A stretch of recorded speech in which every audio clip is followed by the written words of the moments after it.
Akan banyak rapat umum pemegang saham. Jadi tentu pergantian nanti komisaris direksi kita sejalankan dengan rapatan tahunan.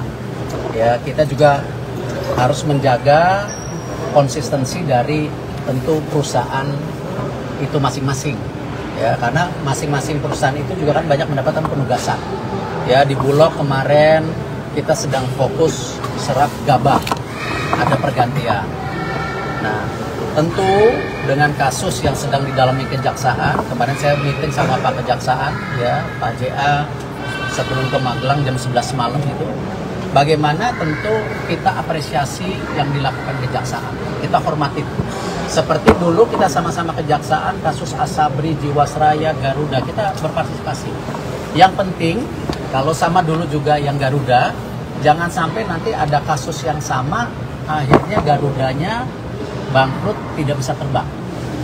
Nah, kalau teman-teman ingat dulu, kalau sampai restrukturisasi itu gagal, ya, jangan bicara tiket turun hari ini, jumlah pesawatnya tidak ada. Nah, waktu itu penyelamatan Garuda juga memastikan Garuda tetap terbang lebih baik. Ya, terbukti hari ini lebih baik. Nah, sama di Pertamina sendiri, tentu kita akan review total.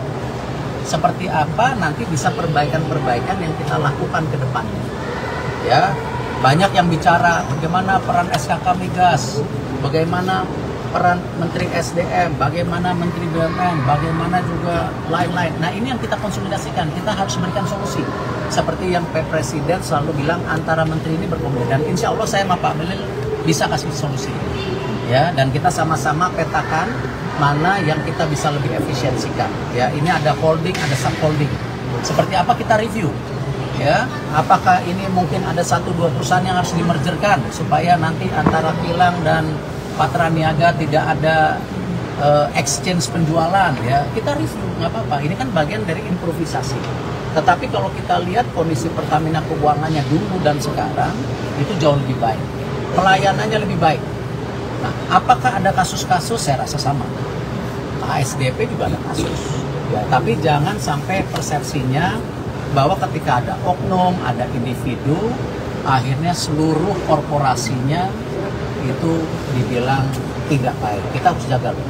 Karena banyak sekali penugasan yang dilakukan untuk pemerintah kepada BUMN yang selama ini improvisasinya luar biasa. Nah, ini yang kita jaga.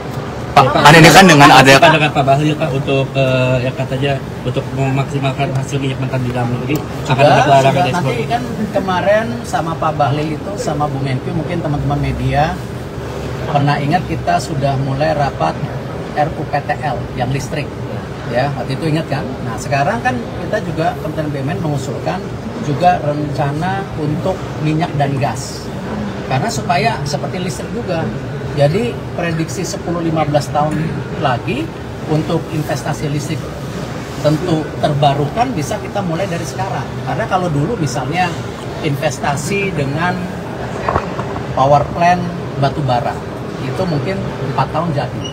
Tapi kalau dengan tenaga air itu perlu 8 tahun.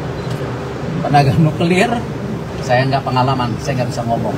Saya yakin lebih dari 8 tahun, mungkin ya saya nggak tahu. Nah, sama untuk rencana migas ini tentu ada Donggi Senoro akan habis tahun 2027 atau 28. Itu seperti apa?